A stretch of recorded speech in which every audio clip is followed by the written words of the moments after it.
Hi, thanks for tuning in with me today on Lovin Sheila, the podcast. Welcome. Today we're going to explore some new topics and revisit some old topics and just continue our journey into loving ourselves. And don't forget, the promo is still going. If you haven't got your Lovin' Me Tank RT, go do that at our website, lonewolfbodywear.com, and the coupon code for the Lovin' Me Tank is Lovin Sheila. The coupon code for the Lovin' Me t-shirt is podcast $10. Just because we want everyone to get this affirmation and to wear it and take the journey along with us. So $10, go get it, lonewolfbodywear.com. Available now for $10 until further notice, okay? So now that we have that housekeeping out of the way, our previous topics led us to discuss the strong Black woman and the whole woman thing. And it was brought to my attention by some of my producers that there's a book that really helps to expand on that far more than I ever could. And it's called Hood Feminism. So can we put that up here? Hood Feminism. I believe it's by Mickey. But if you could just put that. So guys, take a look at this. And it talks more about the strong woman, the strong Black woman, and the fight that we have to overcome these stigmas that have been attached to us over the years. And I think that will further help us in exploring our complete self. So please do take a look at that when you get a chance. Another good thing that has happened is I have found my book. I've been calling it all kinds of things, the purpose-filled life and so forth. It's the purpose-driven life. And I actually was further along than I thought I was when I found it. So I'm trudging along with this. It's very invigorating and very much so makes you examine yourself and your motives and your purpose and helps you draw closer to that. So that's been good for me. I won't say I do it daily, as often as I can, as often as I remember to, is when I do it. But when I do, I have to say it's very I can see how it can be life-changing. So if you want to take that journey also, please do. And I was also really enjoying the feedback that I was receiving on social media. It seems like the women were encouraged and they were like, empower women and I love this. And I was kind of, I'll be honest, afraid, intimidated, because I don't know if I was here, I'm not trying to be a motivational speaker or anything like that. But yet at the same time, I do want us to be empowered. I do want us to love ourselves. And I guess in doing that, that is empowering, because once you begin to value yourself, then obviously you become much more powerful. And we think we're powerful now, but I guess when we really begin to embrace ourselves and who we are, it encourages us to be more powerful. And I guess also that's for me what this is. Like I said this every episode, and maybe I'll stop saying it. I'm not trying to be anyone's therapist and trying to bring anything out of you, but at the same time, it's bringing things out of me, things that I did not want to look at or address or think about or talk about, because I think I have a habit of kind of sweeping things under the rug and dealing with only what I want to deal with, and make it as pretty as possible. But in reality, life can be awfully unpretty, and in those unpretty times are when we, find our character and what we're really made of, and our strength. And our strength, I know mine never really ceases to amaze me, because there's so many things in life that I thought I couldn't do, but it wasn't that I couldn't do it, it's that I didn't want to do it. I didn't embrace the challenge. And so now I'm sitting here and I'm embracing it, and I'm trying to tackle things head on and deal with some things that I never wanted to deal with in my life. And in reflecting before I did this episode, I was thinking of mental health. And mental health is huge in the Black community, but it's huge everywhere. It's something that we all have to address and grab a hold of. Really embrace this topic of conversation. I said it was mental health is huge in the Black community. It's huge everywhere. It's something that for so long I think we've always neglected, and of course, along with us being strong, it's like, how can you not have that under control? Why is that an issue? But as I look back over my own life, over the last,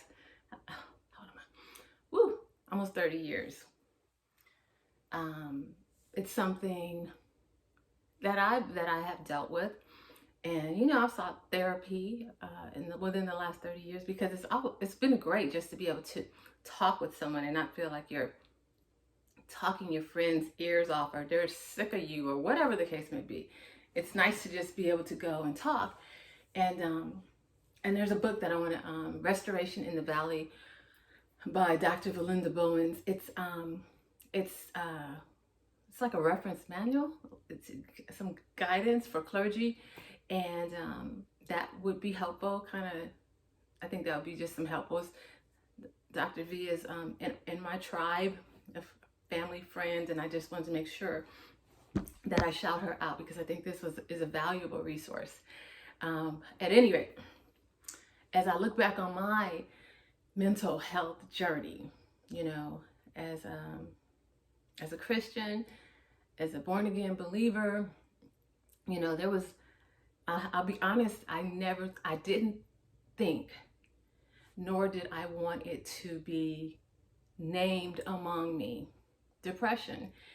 And I'd say about 22 years ago, maybe 21, I sought some counseling, and the therapist, I'm pretty sure she diagnosed me as depressed. It wasn't severe depression or anything, but it was yet depressed, because what I described to her is I really didn't want to be around my family. I didn't want to be on.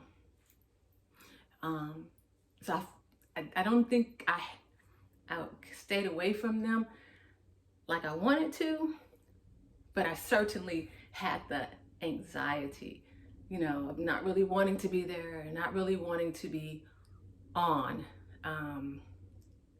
So I guess that's a hint and a half of my depression. That's a hint for me. But like I said, it was problematic. It was problematic for me because of my spiritual, my faith. I was like, how can I be depressed? And I recall I was quoted a scripture. It was like, anxiety in the heart of man causes depression. And now as I look back on that, I've been anxious my entire life.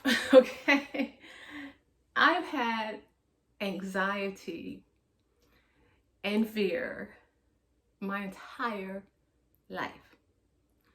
So would it be far-fetched to think that I could be depressed?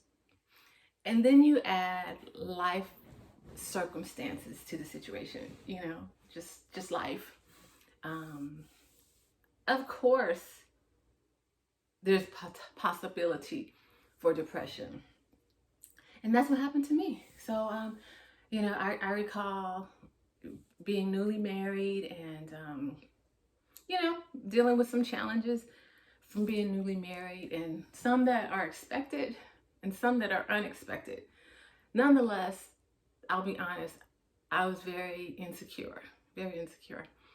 And I recall I had a lot of anxiety because I had to go on a business trip to Atlanta. And in my heart, I really did want to go. I did not want to leave my husband. I just for so many reasons. And, the anxiety was building and everything just seemed a little bit overwhelming. And so I was talking to my therapist, and at that time, she told me, what does your little child want to do? What does, I'll say, little Sheila want to do? And I was like, little Sheila doesn't want to do anything. Little Sheila just wants, look, and as I go back, I'm seeing different signs of who I am now. But little Sheila doesn't want to do anything, and little Sheila wants them to leave her alone. Wow. I mean, I didn't say leave me. Yeah, I think I did say leave me alone. Imagine that. Imagine that. And if you don't know, that was my first t-shirt I made with Long Wolf Body Wear. It's leave me alone. Amazing. But anyway, so little Sheila wanted everyone to leave her alone, and eventually I had to take some time off from work, just to get my head right. It was like 6 weeks or so, and miraculously, I didn't have to go to Atlanta. Didn't have to go on that trip, which was a big fat relief for me. And so I've never been to Atlanta. And kind of in retrospect, yeah, I would like to see what Atlanta is all about. But I was so busy trying to avoid Atlanta and feeling all types of anxiety for leaving for a week that I just couldn't go, which, is troublesome to me. So anyway, this is just me expounding on my anxiety and my depression, things that I never thought I would have, but at the same time, makes perfect sense that I did have, but yet the strong woman in me wanted to be like, no, I'm not depressed, and no, I can handle anything. But meanwhile, I'm kind of dying inside. Meanwhile, the exterior is getting a bit of the best of me. So, we came out of that. But then subsequently, there were many more times when I sought counseling. But my problem was that I always did it pretty much like crisis, a crisis situation. And what I wish and what I would encourage you to do is don't wait for your crisis.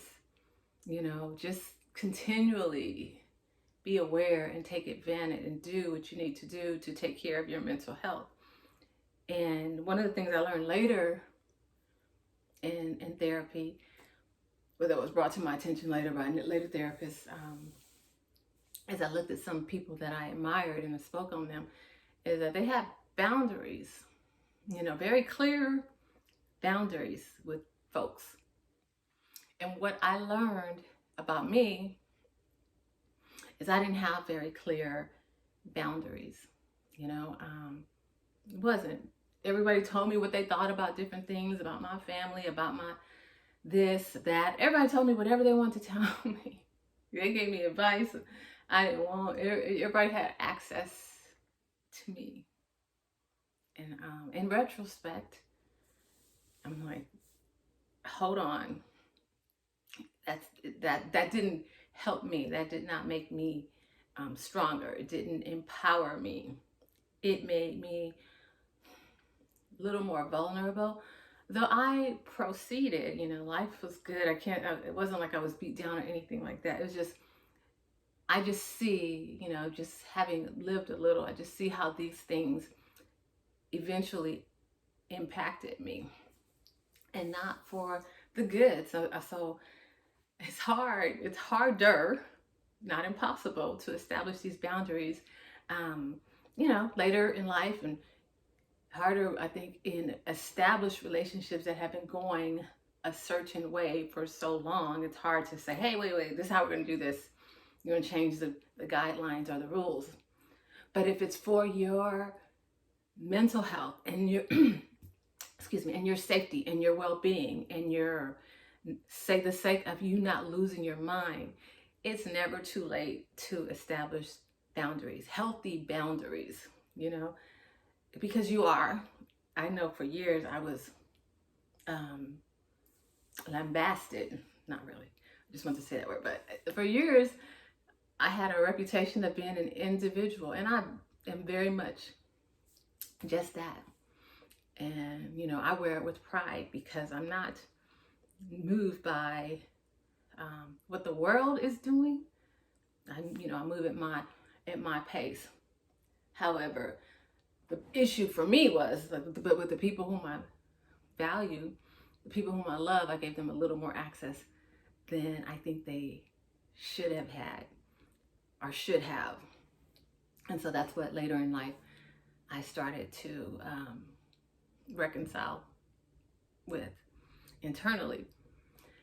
And a few years ago, actually 7 years ago or 6.5 years ago, we had the opportunity to do some psychological evaluation. Now,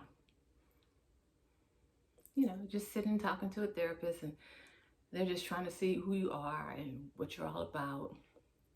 And, it's kind of interesting. I was there for it. I was here for it. I was interested to see what the word would be about me.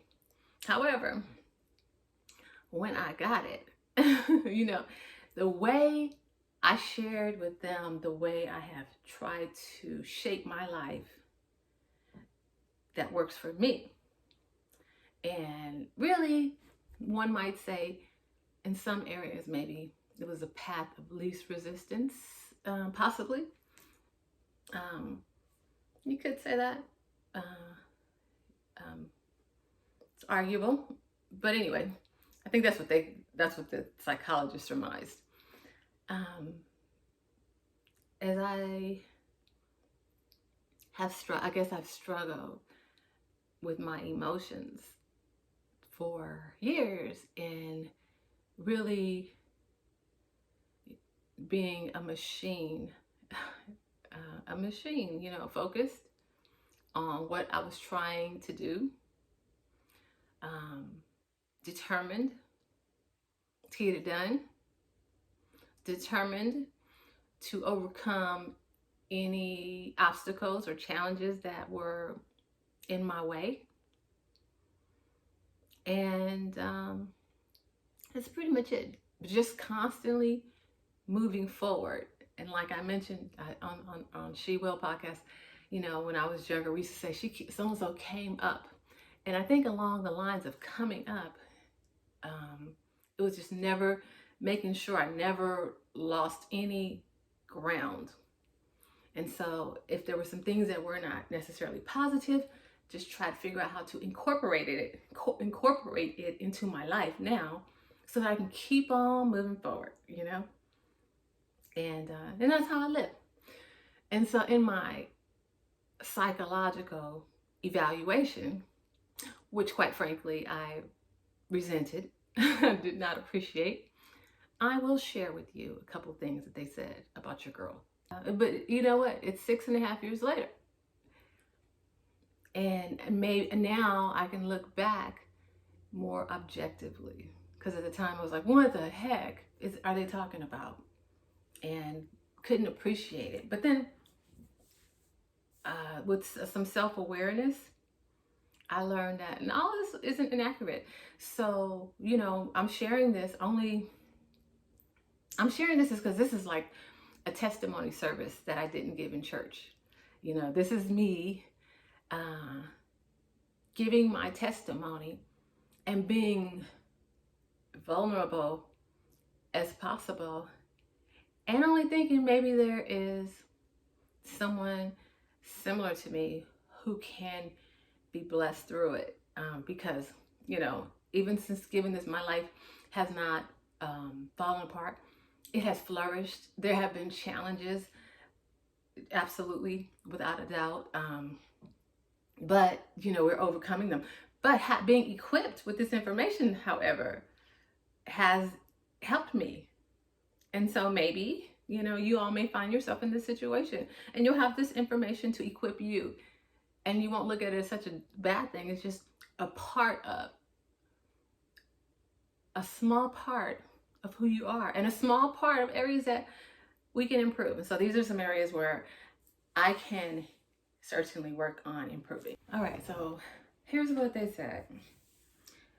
She has a tendency to intellectualize, suggesting she may prefer to think about ideas when emotions may present better. Okay, whatever.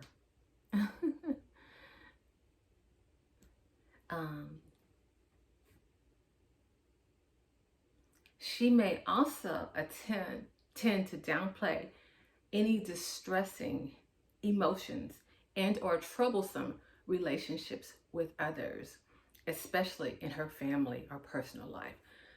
Quite frankly, exclusively in my family and personal life, because the professional relationships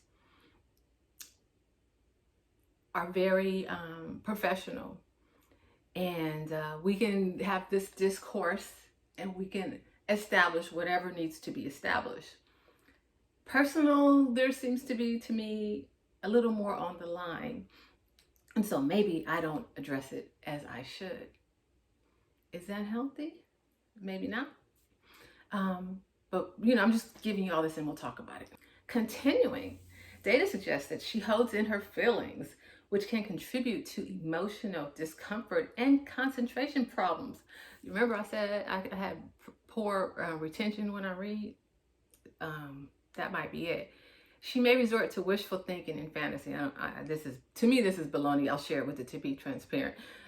Wishful thinking and fantasy when dealing with stress. I don't think so. I attempt to over control my feelings and I prefer to withdraw from emotion. I may tend to react to stress with physical symptoms, resisting attempts to explain symptoms in terms of emotional or psychological factors. Feelings of depression, brooding, anxiety, and tension may be felt at different times. I may view myself as high-strung, tending to be restless and irritable.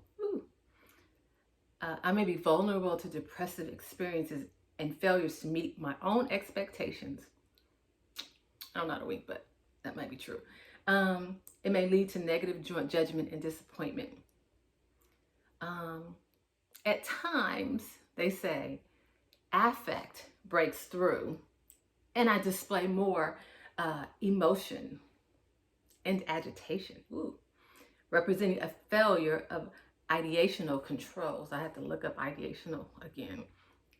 And I may have difficulty with emotional exchanges with others and prefer to avoid affect and real life emotional interaction when possible. Okay, and this is when I've got, man, I could deal with all that other crap. But anyway, struggles with self-esteem, inferiority, and guilt may be noted. On the contrary, some data suggests she may be ambitious, tireless, and present with a driven energy level and possibly undertake more than realistically possible. Okay? Further, she is more likely on the introverted side and shy in social situations, and she may harbor doubts about her own abilities and indecisiveness, as well as inability, as well as sensitive to what others think about her. She may lack insight and self-understanding and utilize repression and somatization to avoid emotional discomfort. Yeah. Okay. All right. And this is true. Interpersonal data suggests she focuses on logic and may categorize others as safe or potentially dangerous. In general, relationships are generally likely realistic and conventional, as well as conflict-free. I like conflict-free relationships, and I will drop you if you bring conflict. I have a problem with this. It says she may at times want others to handle her responsibilities, and depend on others' decisions and direction for problem solving.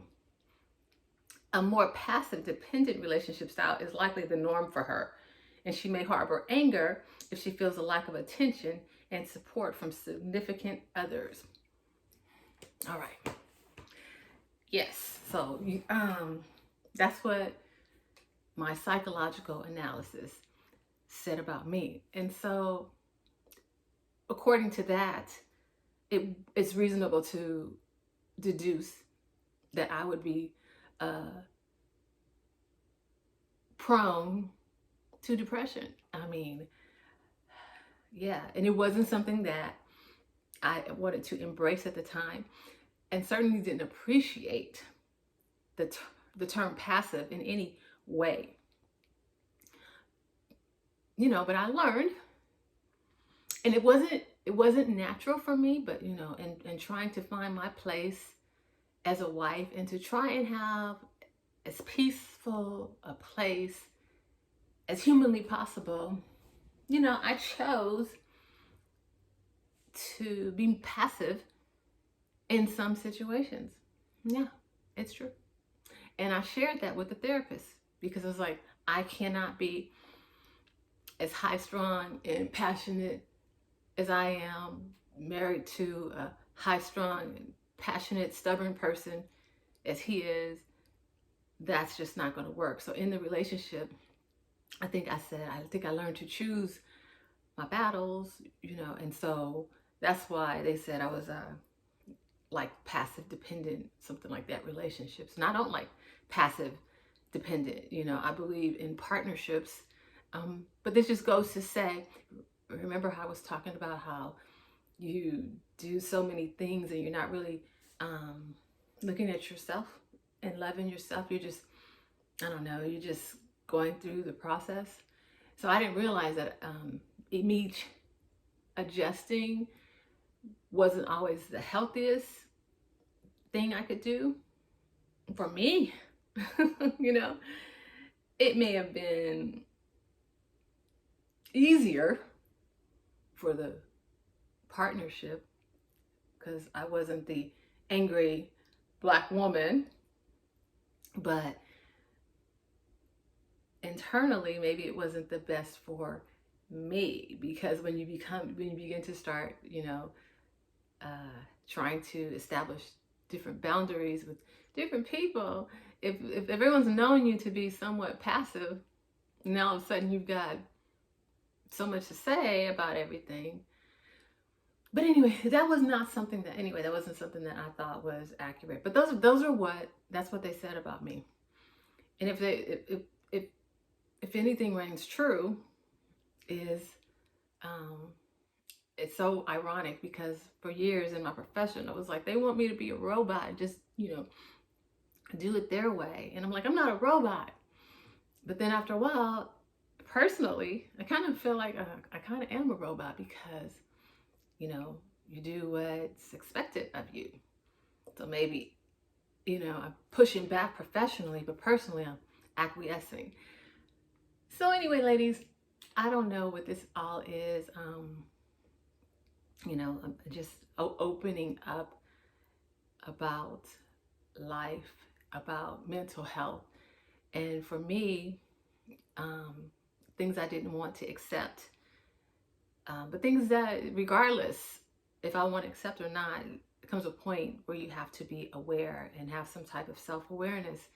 So I say all that to say, yes, I'm not good with emotions. I struggle in showing emotions. Why, God? I haven't got there yet. I don't know why. I teeter with depression. There are things that bring me great joy in my life. The things that just bring me great joy, that I find peace in. And then there are things that, make me knock me out. Make me want to knock me out for the count. And, I absolutely have anxiety, because there is this determination, that determination that I mentioned earlier, that determination makes me see no other end than this success that I'm looking for, which makes me anxious about how it turns out. So it's just kind of a, repeating circle on a hamster wheel. Love God, believe in him. He's been so wonderful to me. He has taken me, he has blessed me, incredibly, from health of, my son to, having just healing for him where he didn't have to have a surgery, just bless me to providing for my family and giving us more than we had envisioned or more than we knew was possible. Just taking care, basically what I'm saying is love God, trust him. He's been wonderful. But what I learned is, this thing, these challenges that come upon me have been to increase my faith. It has been stretched. I'm living a life that I shouldn't be living. I have things that I shouldn't have. That's just the truth from where I started. And I would say that, all I'm saying is, what I'm saying is, I'm living a life that I did not expect. In my wildest imaginations, when I was back in Inglewood and I was planning to move to New York City so I could be a rapper, I never saw this life of mine. I never saw myself, even as a mother. I wasn't really interested in having kids, and I found that having a child has been the greatest joy and my single most, the accomplishment that I'm most proud of, not because I had him, because I raised him, and I loved him, and, I just did the extras, and I sacrificed, and, all those things that I didn't want to do. That's why I didn't want kids. But I was able to do it. So my life has been far greater than I could have expected. And to think that I did it with this depression or whatever hanging over the back of me, but at the same time was able to overcome and accomplish things in spite of it through Christ. I wouldn't have done it without him. And what I didn't see before is that I was like, how can I have this struggle? I'm a child of God. I love the Lord. How can I be depressed? It cannot coexist. But I guess I learned that God is greater. He's able to do exceeding abundantly above all I can ask or think. And that even with this, he gave me this thorn in my side to buffet me, lest I be exalted beyond measure, so it keeps me, I suppose it keeps me grounded, if that makes any sense at all. It keeps me focused on him because I know I have to trust him. I know it's through him and not me. But so this is not, so basically that's what I learned through it all. So I have had a degree of success and happiness, though I have had to deal with these deficiencies, these supposed deficiencies that I just read to you. So you kind of know who I am and where I'm coming from, and actually why it's so important for me to love Sheila, with all these different things, these characteristics, quite frankly, that I just don't love. They are not beautiful to me. I don't like them. They struggles with inferiority and all these kind of things. But I guess at the end of the day, when you get this age, you have to accept the good, the bad, the ugly, and, you make it what you want it to be. And that's, I made my shirt, leave me alone. I didn't know I didn't realize where it came from, until I just spoke to you about it. And then I made my shirt, Lovin' Me, you know. So it's really a spectrum of, oh gosh, everybody leave me alone, let me be, to let me just love me and let me embrace myself with all of these characteristics, my inability to feel emotions or to express them or to interact with emotions. That sucks. To me, that sucks, quite frankly. But we'll figure it out. I'll figure it out. Because interestingly, Will and I talked about this, and I said my hairstylist is leaving. She's leaving the state, and I was affected by that. I mean, I've had my hair done for the last time by her here in California, before she leaves. She's leaving the salon. And God only knows what my hair is going to look like in the coming episodes. God only knows what I'm going to do. Because it's a very intimate thing to have someone in your head, right? So I don't know what I'm going to look like. I may just have a ponytail. Who knows? Only thing I can tell you is I most likely won't have a wig. I don't see me doing that. But anyway, she's leaving, and so that's another adjustment that I have to make. And it's interesting because as we were partying last time I went, this is another part of the emotion thing. I was sad. It was like, I don't like goodbyes, and it's not goodbye. We'll see each other. We're friends. But I was like, okay, let's not do this. We don't have to do this. Like, no, let's not have this, whatever, this goodbye, this farewell. Let's just go and pretend like I'll see you in a few weeks. And so as I read that to you, and I look back at just this experience that I had this week, it's accurate. I failed to do emotions well.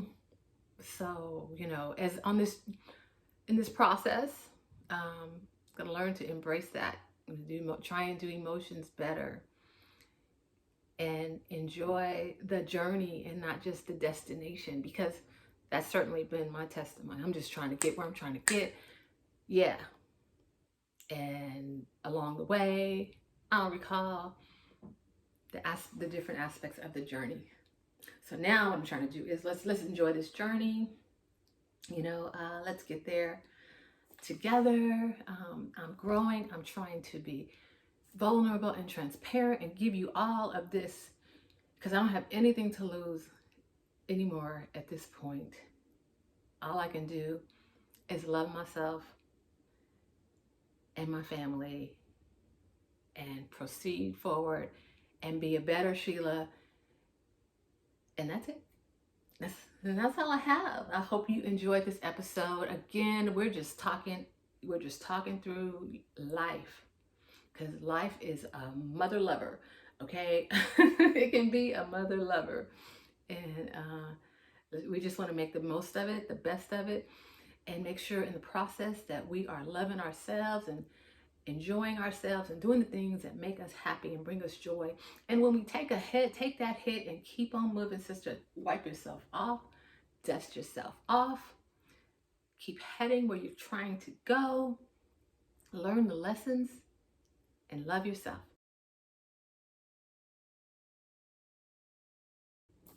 And I'll see you next time on Lovin Sheila, the podcast.